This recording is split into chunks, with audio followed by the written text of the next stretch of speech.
बिस्मिल्लाहिर्रहमानिर्रहीम, अस्सलाम वालेकुम। जी, नेक्स्ट सेशन के लिए हम लोग आ गए हैं। जो पहला वाला जो सवाल था, पहले मैं उसको आंसर करती हूँ, फिर मैं आप बाकी सारे बच्चों से आंसर्स लेना शुरू करूंगी। सूडो टॉलरेंस सबको समझ में आ गई थी? काइंडली हैंड रेज कर लीजिए जरा।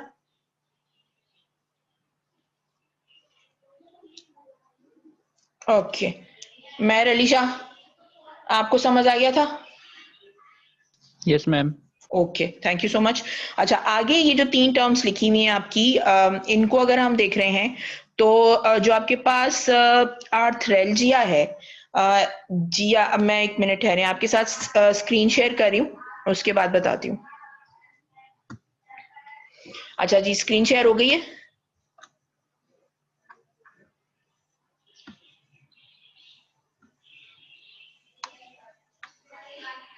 अच्छा, अब हम आ जाते हैं, आपको मैं आर्थ्रेल्जिया बता देती हूँ। यहाँ पे याद रखिएगा कि एल्जिया से मुराद यहाँ पे एक ये एक तरह से समझें, ये एक पैथोलॉजिकल टर्म है। एल्जिया जहाँ पे भी आता है यूजुअली पेनफुल, डिस्ट्रेस या डिस्कम्फर्ट के लिए इस्तेमाल करते हैं इस वर्ड को। ठीक है जी। अब अगर आप इसको सामने रखते हुए देखो तो आपने जो टर्म पूछी है, एक पूछी है आर्थ्रेल्जिया, दूसरी पूछी है मायल्जिया। ठीक है जी। तो आर्थ्रेल्जिया, आर्थ्रो आपने एनाटॉमी में पढ़ा होगा, बेसिकली परटेन्स टू जॉइंट्स। ठीक है जी। सो आर्थ्रो जो है वो जॉइंट्स के लिए इस्तेमाल होता है। तो जैसे ही हम आर्थ्रेल्जिया बोलेंगे तो क्या हो जाएगा? Pain in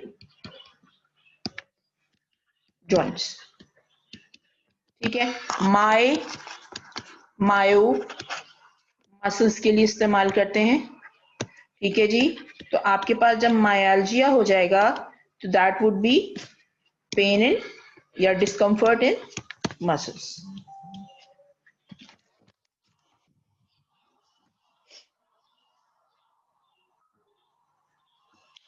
is that clear?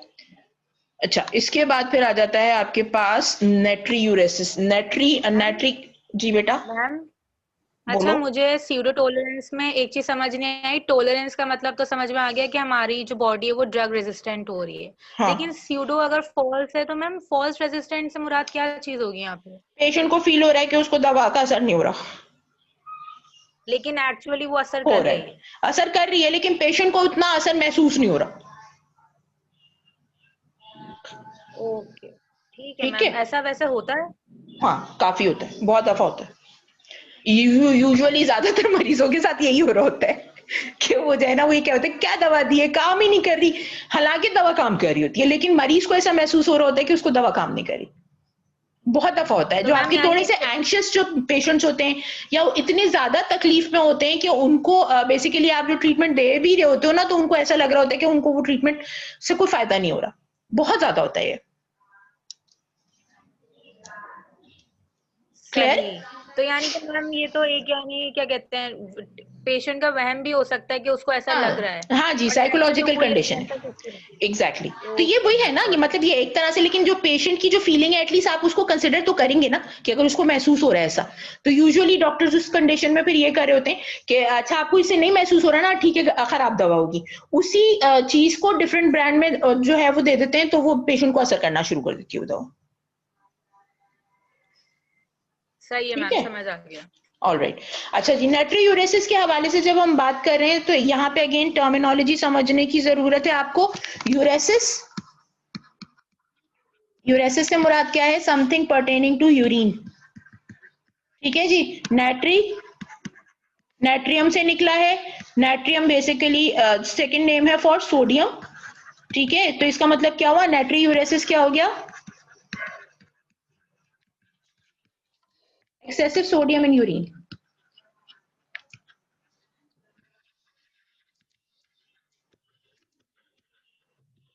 Clear? Clear?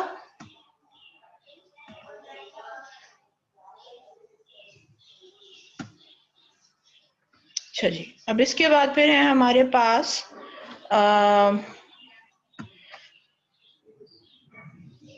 Next जो क्वेश्चन है, 1 मिनट ठहरिएगा, कहाँ चला गया? मैं क्या शेयर किया था मैंने आपसे? ये, हाँ जी। अब हमारे पास आता है नेक्स्ट जो क्वेश्चन है वो है हाँ, पहला सवाल ये आ रहा है एक और जो कि सिस्टोलिक एंड डायस्टोलिक का पूछना था। सादिया शेख, बेटा पूछ लो आप सवाल। अस्सलाम वालेकुम मैम। मैम वालेकुम मुझे अस्सलाम। पूछना था कि आपने जो है वो हमें बताया था कि अगर बीपी 120 के साइड से अगर बढ़ रहा है और डायस्टोलिक का नहीं बढ़ रहा तो हाइपरटेंशन के ही केस में जाएगा। तो ये चीज़ मतलब क्यों आती है और कैसे आती है?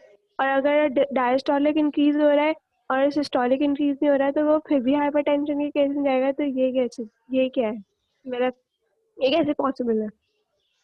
और हम किस तरह उसको आइडेंटिफाई कर सकते हैं कि ये हो रहा है ऐसा? देखो, आइडेंटिफिकेशन के लिए बेटा पहली जो चीज ये है कि आपको एज सच तो कोई सिम्टम्स से तो नहीं पता चलेगा कि इन दोनों में डिफरेंस क्या है ना। बेसिकली हो क्या रहा है कि आपका जो सिस्टोलिक ब्लड प्रेशर होता है वो कब आता है, जिस टाइम पे आपके जो वेंट्रिकल्स हैं वो कॉन्ट्रैक्ट करते हैं।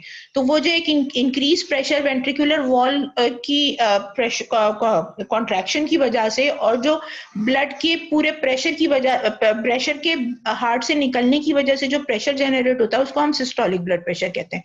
ठीक है जी। अच्छा, अब दूसरा जो डायस्टोलिक ब्लड प्रेशर है वो यूजुअली क्या है कि जब आपके वेंट्रिकल्स का प्रेशर कम हो जाता है तो डायस्टोलिक ब्लड प्रेशर आता है। ठीक है, यानी वो टाइम जबकि आपका हार्ट जो है वो रिलैक्स कर गया है, वेंट्रिकल्स रिलैक्स हो गए हैं, तो जो फॉल आता है प्रेशर में that is your diastolic pressure. अच्छा, अब हम जब बात करते हैं कि हाइपरटेंशन जो है वो मतलब हम जो ब्लड प्रेशर की बात करते हैं तो ब्लड प्रेशर में जैसे मैंने कहा कि हम सिस्टोलिक बाय डायस्टोलिक की बात करते हैं।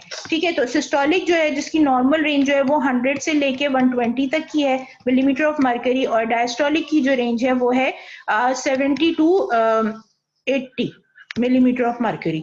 थोड़ा बहुत ले जाएं तो 85 तक को आप नॉर्मल कह सकते हैं, लेकिन ये भी थोड़ा सा हायर साइड पे जाना शुरू हो जाता है। फिर लोगों को कहा जाता है अगर इस तरह आ रहा है कि भाई थोड़ा सा बड़ा हुआ साइड पे आ रहा है, आप इसको थोड़ा सा देख लीजिए। अच्छा, अब ये देखो, जो सिस्टोलिक ब्लड प्रेशर जो बढ़ रहा है तो इसका मतलब क्या हो रहा है कि हार्ट की जो है वो फोर्स ऑफ कॉन्ट्रैक्शन वो बहुत ज्यादा बढ़ रही है और हार्ट के मसल्स जो है वो ओवरवर्क कर रहे हैं, जिसके नतीजे में आपको सिस्टोलिक ब्लड प्रेशर बढ़ा हुआ मिल रहा है। जबकि डायस्टोलिक प्रेशर ये है कि जो बढ़ रहा है तो ये ज्यादा खतरनाक भी है उसकी वजह से कि आपका जो डायस्टोलिक के टाइम पे हार्ट के मसल्स को जो रिलैक्स हो जाना चाहिए वो और सिर्फ अपनी टोन पे आ जाना चाहिए, उसकी जगह पे मसल्स कॉन्ट्रैक्टेड फॉर्म में रह रहे हैं और उनकी टोनिसिटी बहुत ज्यादा है। तो उस टोनिसिटी ज्यादा होने के नतीजे में क्या होता है कि आपका हार्ट के मसल्स रिलैक्स ही नहीं करेंगे तो प्रॉपर फिलिंग नहीं हो पाएगी, जो कि इन द लॉन्ग रन आपकी जो है वो ऑर्गन्स को जो है ऑक्सीजन की सप्लाई में अफेक्ट करना शुरू कर देगी। तो ये जो चीज है उसकी वजह से जो डायस्टोलिक प्रेशर का बढ़ना है वो ज्यादा खतरनाक समझा जाता है कि इसका मतलब ये है कि हार्ट के मसल्स जो है वो अफेक्ट हो रहे हैं किसी ना किसी रीजन की वजह से, और वहां से प्रेशर जो बढ़ रहा है वो पूरा का पूरा जो है वो आपके जो सर्कुलेटरी सिस्टम है उसका भी प्रेशर को ऑल टुगेदर बढ़ा रहा है। कुछ समझ आई बात? Yes ma'am. तो मैम अगर सिर्फ डायस्टोलिक नॉर्मल है अगर हमारा और सिस्टोलिक अगर इंक्रीज हो रहा है तो तब इतनी ज्यादा खतरे की बात नहीं है, मतलब इस तरह कह सकते हैं? यार वो वही वाली बात है कि उसको डॉक्टर से जब भी रिसेंटली जैसे मेरा इंटरेक्शन भी हुआ है हमारे जो कंसल्टेंट से, उन्होंने कहा देखो 150 तक तो हम उसको सेफ में ले लेते हैं कि चलो इतने को खतरनाक बात नहीं है, इसकी वजह से किसी भी किस्म के वैस्कुलर डैमेज होने के चांसेस नहीं है, लेकिन 150 से अब आपको फिर आप इतना सीरियस मतलब इसको फिर इतना हल्का नहीं लेंगे तो उसको सीरियस लेना पड़ेगा। बेहतर तो यही है कि अगर 120 से भी अबव जा रहा है या 130 135 से अबव जा रहा है तो आपके लिए एक खतरे का अलार्म हो जाना चाहिए कि आप उसको कंट्रोल में कर लें। पीछे कोई रीजन है तो उनको रिलीज करने की कोशिश करें, एक्सरसाइज बढ़ा दें, नमक कम कर लें, फ्लूइड इनटेक को थोड़ा सा मॉडरेट कर लें, तो वो तमाम चीजें काफी होंगी। लेकिन 150 के बाद जो है वो आप उसको ऐसे ही छोड़ नहीं सकते, you will have to ultimately go for the medication to treat it. Clear है ये बात? Okay ma'am.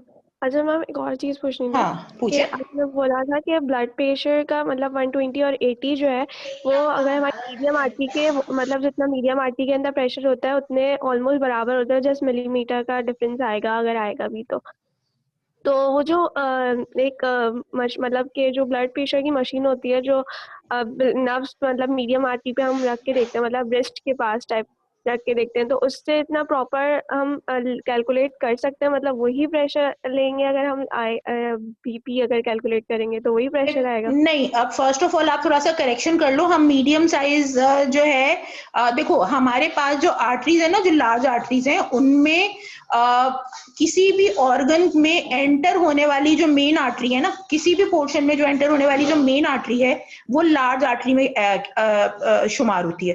ठीक है, उसके बाद उसकी फर्दर ब्रांचिंग होती है तो वो मीडियम साइज की आर्टरी में आती है।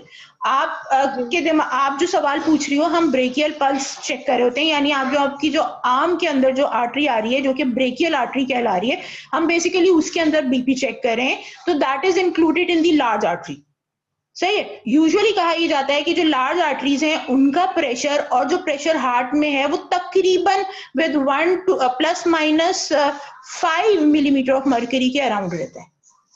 ठीक है, तो वो इतना ज्यादा बड़ा डिफरेंस नहीं है। से फॉर एग्जांपल अगर मेरा 120/85 आ रहा है ब्लड प्रेशर, तो ज्यादा से ज्यादा भी मेरे हार्ट का जो प्रेशर होगा वो कितना होगा, बहुत अगर मैं आगे की तरफ कर लूं तो 130/90 का होगा, और नीचे की तरफ ले जाऊं तो 120/80 का होगा। इस तरह से चलता है। बात समझ में आ रही? ±5 का वेरिएशन होता है। अब वो जरूरी नहीं कि इतना हो, मतलब आगे पीछे हो सकता है, कभी सेम भी मिले।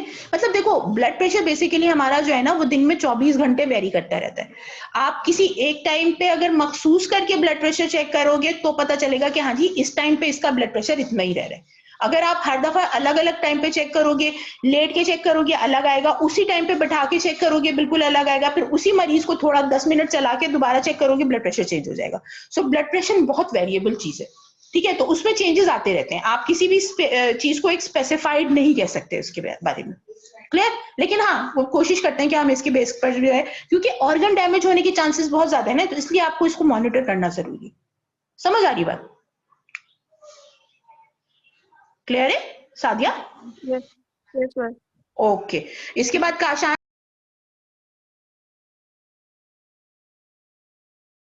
और ये आपके ये वाली जो चैट है ये मेरे पास मौजूद है। इसके अलावा मजीद क्वेश्चंस हो तो वो कल कर लेंगे इंशाल्लाह। Okay, thank you so much. Allah Hafiz. Allah Hafiz. Allah Hafiz. Allah Hafiz. Allah Hafiz.